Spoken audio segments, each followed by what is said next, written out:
Hello guys, welcome to my YouTube channel. I hope you all are well. And आज का जो topic है ये बहुत ही ज़्यादा इंटरेस्टिंग होने वाला है, क्योंकि मैं आपको आज बताने वाली हूँ कि बिना कोई टेक्निक के कोई भी डिज़ायर को आप कैसे मैनिफेस्ट कर सकते हैं इजीली।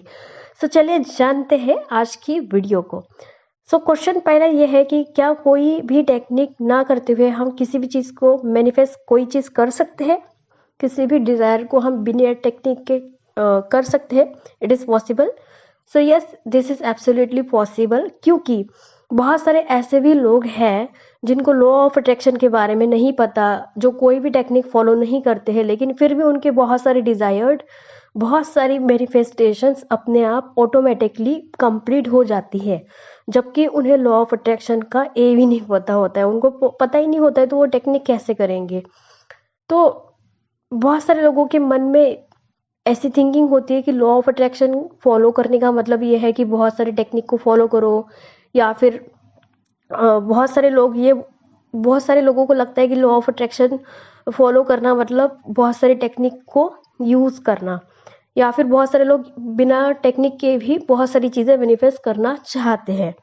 तो चले जानते हैं कि क्या हम मैनिफेस्ट कर सकते हैं? तो एब्सोल्युटली कर सकते हैं। अब जानते हैं कि कैसे।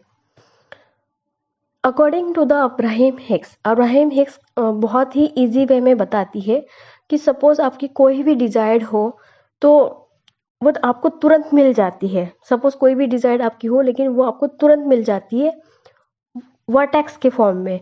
अब जब तक आप अपने वाइब्रेशन मोड में नहीं आ जाते हो, जब तक आप हाई फ्रिक्वेंसी में नहीं आते, सिंपल आसान भाषा में अगर बोले, जब तक आप अच्छे वाइब्रेशन में, हाई मोड में, खुश मोड में नहीं आते, रिसीविंग मोड में नहीं आते, तब तक आपको वो डिजायर्ड नहीं मिलती, जब तक आप उस फ्रिक्वेंसी में नहीं आते। तो अब चाहे टाइम कितना भी आप फ्रीक्वेंसी में लाने में लगा लो, या फिर कोई भी टेक्निक आप कर लो, तो वो तब तक नहीं मिलती जब तक आप हाई वाइब्रेशन में एंड उस डिजायर्ड की एक वाइब्रेशंस मोड होती है, उसकी भी एक फ्रिक्वेंसी होती है।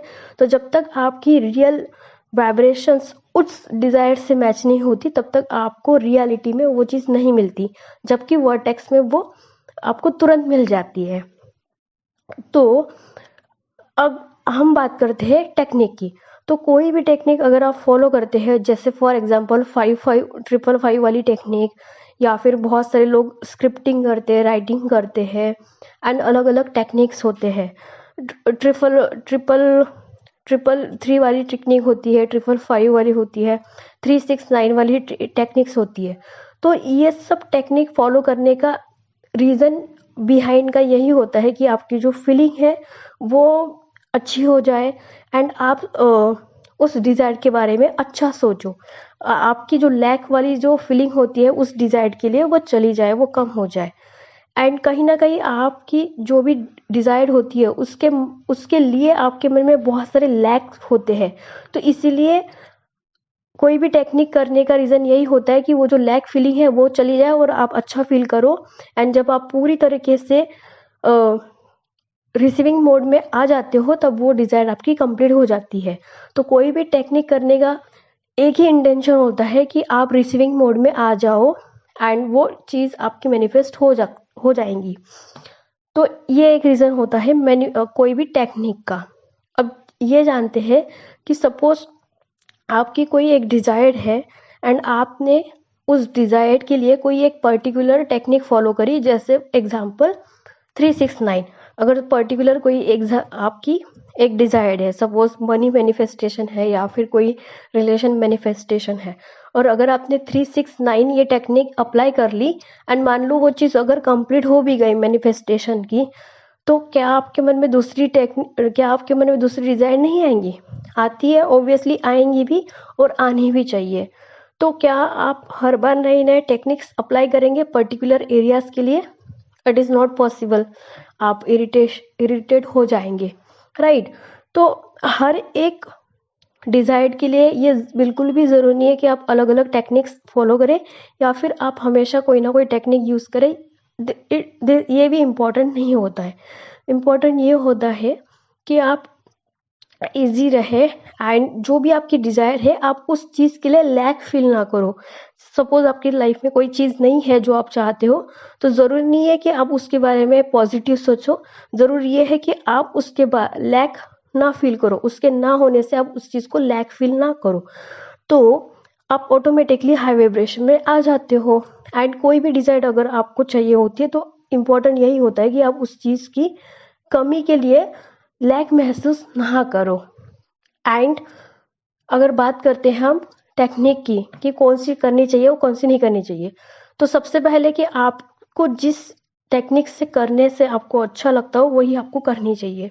एंड अगर पर्सनली अब्राहम हिक्स की बात बताओ या फिर मेरी बात बताओ, तो आपको कोई एक रूटीन फॉलो करना चाहिए जिससे कि वो आपका रूटीन बन जाए, नॉट कि आप पर्टिकुलर टाइम के लिए कोई भी टेक्निक फॉलो करो।